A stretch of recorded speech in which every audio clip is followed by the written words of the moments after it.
ስምንተኛና 12ኛ ክፍል ተማሪዎች ብቸኛ ቁጥር የሆነ የትኛው ነው? ወይም ደግሞ ፕራይም ነምበር የሆነ የትኛው ነው? ብቸኛ ቁጥር ማለት ሁለት አካፋይ ብቻ ያላቸው ናቸው። ለራሳቸውና ለአንድ ብቻ የሚካፈሉ ቁጥሮች ማለት ነው። ለምሳሌ 51 ብቸኛ ቁጥር አይደለም፣ ተተንታኝ ቁጥር ነው፣ ወይም ደግሞ ኮምፖዚት ነምበር ነው። 5 ሲደመር 1 ስንት ነው? 6 ነው አይደለም? ስለዚህ ለ3 ይካፈላል ማለት ነው። ወይም ደግሞ 51 ማለት 17 ሲባዛ በ3 ማለት ነው። ስለዚህ ሁለት አካፋይ ያለው። እንደገና ደግሞ 1 ሲባዛ በ51 51 ነው አይደል? ስንት አካፋይ ያለው ማለት ነው?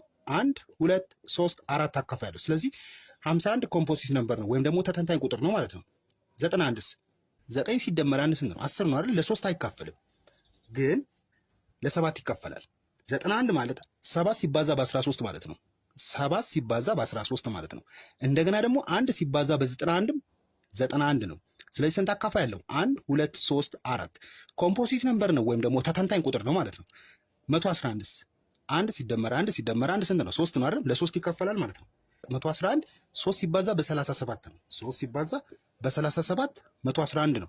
ወይም 1 ሲባዛ 111 111 ነው። ስለዚህ ስንት አካፋይ ያለው? 1 2 3 4 ማለት ነው። 107ስ 1 ሲባዛ በ107 ብቻ ነው 107 የሚመጣው። ስለዚህ ስንት አካፋይ ያለው? 2 ማለት ነው። ሁለት አካፋይ ብቻ ካላቸው ፕራይም ነምበር ናቸው ወይም ደግሞ ብቸኛ ቁጥሮች ናቸው ማለት ነው። ስለዚህ ዲ መልስ ነው ማለት ነው።